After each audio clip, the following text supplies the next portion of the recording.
Hello student, मैं आपकी teacher प्रेरणा सक्सेना। पिछली हम कक्षा 5 पर्यावरण के पार्ट 4 तक कंप्लीट कर चुके हैं, है ना।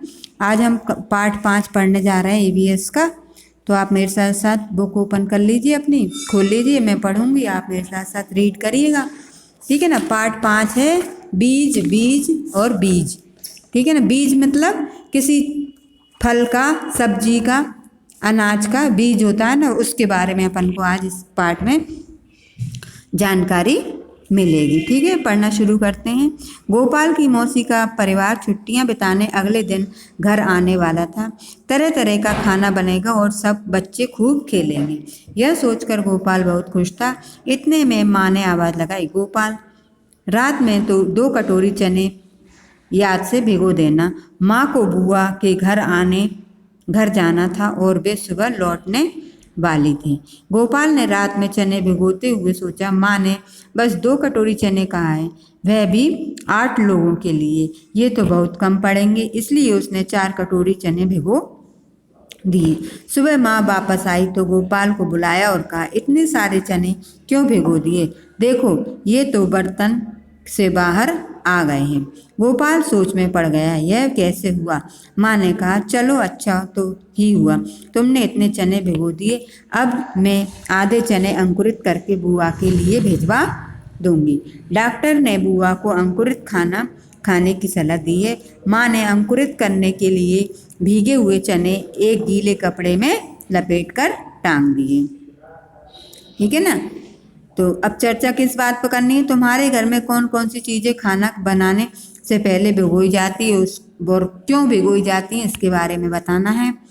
तुम्हारे घर में कौन कौन सी चीज़ें अंकुरित करके खाई जाती हैं, उन्हें अंकुरित कैसे किया जाता है, कितना कितना समय लगता है। क्या तुम्हें या तुम्हारे आसपास किसी को डॉक्टर ने अंकुरित खाना खाने की सलाह दी है और क्यों दी है, ठीक है। नेक्स्ट पेज पर आते हैं, करके देखना है। याद है कक्षा 4 में जड़ों का जाल पाठ में तुमने बीज के प्रयोग किए थे। आओ एक और प्रयोग करके देखें। चने के कुछ दाने और 3 कटोरी लो। पहली कटोरी में चने के 4-5 दाने लो और कटोरी को पानी से पूरा भर दो।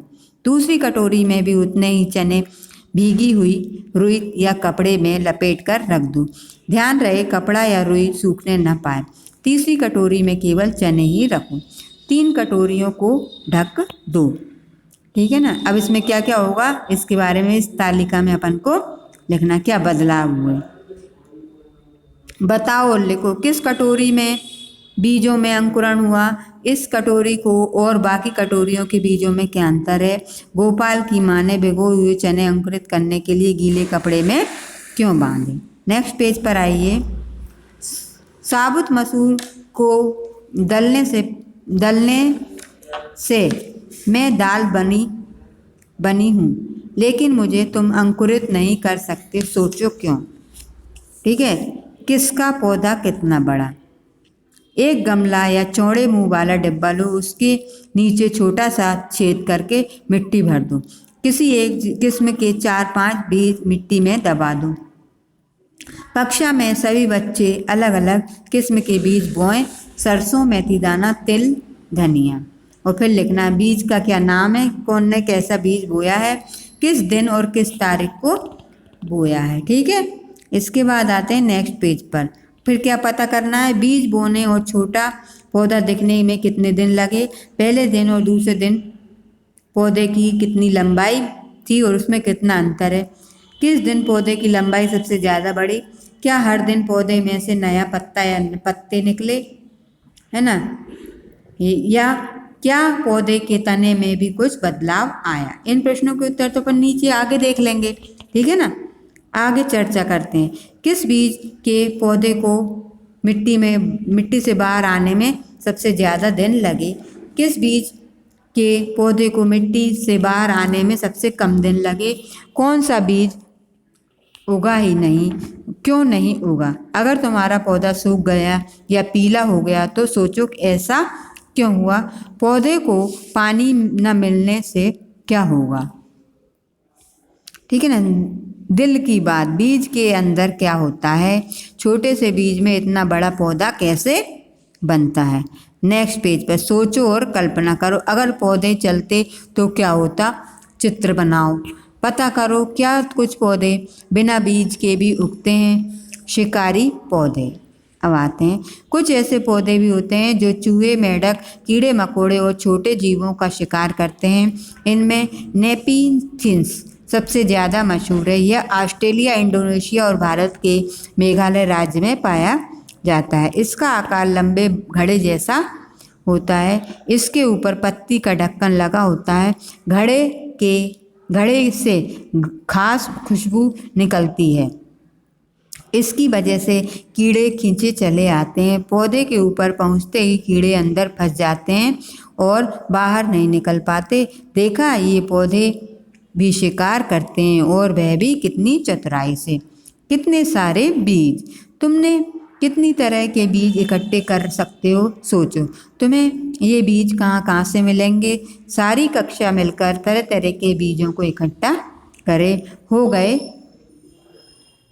हो गए ना बहुत सारे बीज। इन बीजों को ध्यान से देखो। बीजों के रंग, उनके आकार, गोल या चपटा, ऊपरी सतह खुरदुरी या मुलायम। नेक्स्ट पेज पर आइए। तालिका। सोचना है, क्या इस सूची में सौंफ और जीरा भी है। इकट्ठे किए गए बीजों में से सबसे छोटा और सबसे बड़ा बीज कौन सा है। समूह बनाओ और लिखो। जो बीज मसालों के रूप में इस्तेमाल होते हैं उनके नाम। जो सब्जी के बीज हैं, जो फलों से इकट्ठे किए गए हैं, जो हल्के हैं, जो फूंक मारने पर उड़ जाते हैं, और जो चपटे हैं, इनको अलग अलग लिखना है। और समूह भी बनाओ। कितने समूह बना पाए। क्या तुम बीजों से खेलने वाला कोई खेल जानते हो। अपने साथियों से बात करो। घुमक्कड़ बीज। पौधे अपनी सारी जिंदगी एक ही जगह खड़े रहते हैं। वे चलते नहीं हैं, लेकिन इनके बीज बड़े ही घुमक्कड़ होते हैं। पौधे के बीज बहुत दूर दूर तक पहुंच जाते हैं। नेक्स्ट पेज पर आइए। क्या तुमने भी कोई बीज उड़ते हुए देखा है। ये बीज हवा की मदद से भी कैसे उड़ पाते हैं। तुम्हारे यहाँ उसे क्या कहते हैं। अनुमान लगाओ कि तुम्हारे बीजों के समूह में से कितने बीज हवा में बिखरे होंगे। चित्र को ध्यान से देखो। यह बीज हवा में तो उड़ नहीं पाता। यह जानवरों की खाल और हमारे कपड़ों में अटक जाता है ना। मुफ्त में सैर। इन बीजों को देखकर तुम्हारे मन में क्या कुछ नया आइडिया आया। पढ़ो और बताओ आइडिया। सन 1948 की घटना है। एक दिन जॉर्ज मैथ्यूज अपने कुत्ते के साथ सैर से लौटे। उन्होंने पाया कि उन दोनों पर बीज चिपके हैं। इन बीजों को अपने कपड़ों पर चिपका देखकर वे हैरान रह गए। झट माइक्रोस्कोप निकाला बीजों को बारीकी से देखने के लिए। बीजों के छोटे छोटे हुक थे। उनकी मदद से बीज कपड़े के रेशों पर अटक गए थे। यह देखकर मैस्टल को आइडिया आया कि वेल्क्रो बनाने का। वेल्क्रो से दोनों सतह चिपक जाती हैं और खुलने पर चर की आवाज़ होती है। तुम्हें बस्ते, कपड़े, जूते, पट्टे आदि में इसका इस्तेमाल देखा होगा ना। मज़ेदार किस्सा प्रकृति से प्रेरणा लेने का। नेक्स्ट पेज पर आइए। चित्रों को देखकर अंदाज़ा लगाओ कि इसमें बीज किस तरह से बिखर रहे हैं। पौधे स्वयं भी अपने बीजों को दूर छिटक देते हैं। जैसे सोयाबीन की फलियां पककर सूख जाती हैं, जो चिटक कर बिखरने लगती हैं। इसकी आवाज़ सुनी है। सोचो, अगर बीज बिखरते नहीं, यानी एक ही जगह पड़े हो रहते तो क्या होता। एक सूची बनाओ। बीज किस किस तरह से बिखरते हैं। कौन कहाँ से आए जी। बीज को बिखराने वाली सूची में क्या क्या तुमने हमें यानी इंसानों को शामिल किया है। हाँ, हम भी बीजों को यहाँ से वहाँ पहुँचाते हैं, अनजाने में और जानबूझकर भी। कोई पौधा खूबसूरत लगे या कोई पौधा दवाई में उपयोगी हो तो हम उनके बीज अपने बगीचे में उगाने के लिए ले जाते हैं। ये पौधे बड़े होते हैं और दूर दूर तक बिखर जाते हैं। कई सालों बाद तो लोगों को यह याद भी नहीं रहता कि ये पौधे हमेशा से यहाँ नहीं उगते थे, ये तो कहीं और से भी आए हैं। पता है मिर्ची हमारे यहाँ कहाँ से आई है? इसे पुर्तगाल देश के व्यापारी दक्षिण अमेरिका से भारत लाए थे। अब यह सारे भारत में उगाई जाती है। जानना चाहते हो कौन कौन कहाँ से आया है? इस कविता में पढ़ो। आलू मिर्ची चाय जी, आलू मिर्ची चाय जी, कौन कहाँ से आए जी?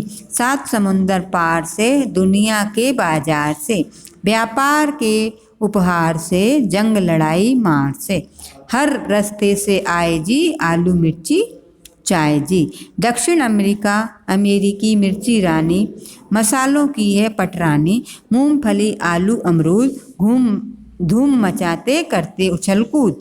7 टमाटर आए जी आलू मिर्ची चाय जी, भिंडी है अफ्रीका की भूरी भूरी काफ़ी भी। नक्शे में यूरोप किधर नहीं, वहीं से आए गोभी मटर, चाय असम की बाई जी आलू मिर्ची चाय जी। चलो चीन में से सोयाबीन पहुंची अमेरिका बजाती भी, घूम घाम लौटी अपने देश, उसमें थे गुण कई विशेष, रोब जमाकर आई जी आलू मिर्ची चाय जी। बैंगन मूली सेम करेला, आम संतरा बेर उकेला, पालक परवल टिंडा मेथी है भाई बहन ये सब देशी। भारत की पैदाइश जी, कौन कहाँ से आए जी आलू मिर्ची चाय जी। ये आपकी कविता राजेश उत्साही जी ने लिखी है मई जून 2002 में। ठीक है, क्यों जान गए ना? क्या तुम सोच सकते हो अगर ये हमारे यहाँ नहीं आए होते तो हमारी ज़िंदगी कैसी होती? दुनिया के नक्शे में इन देशों को ढूंढने की कोशिश कीजिए। हम क्या समझे? यह चित्र रीना ने बनाया है अपने अंकुरित बीज का। तुम्हें क्या लगता है इन बीजों को अंकुरित होने के लिए किन किन चीज़ों की ज़रूरत हुई होगी? अपने शब्दों में लिखो। अगर उनकी ज़रूरी चीज़ों में से कोई न मिले तो रीना के बीज कैसे दिखेंगे? चित्र बनाकर दिखाओ। बीज में किस किस तरह बिखरते हैं, किन्हीं 2 तरीकों के बारे में अपने शब्दों में लिखिए। ठीक है, तो ये आपका पाठ आज कंप्लीट हो गया, बीज। ठीक है ना, इसको एक बार और पढ़िएगा। नेक्स्ट वीडियो में हम इसकी क्वेश्चन आंसर कंप्लीट करेंगे। तब तक के लिए आप एक बार पढ़ के और रीड करिए और समझिएगा पाठ को। तब तक के लिए बाय बाय।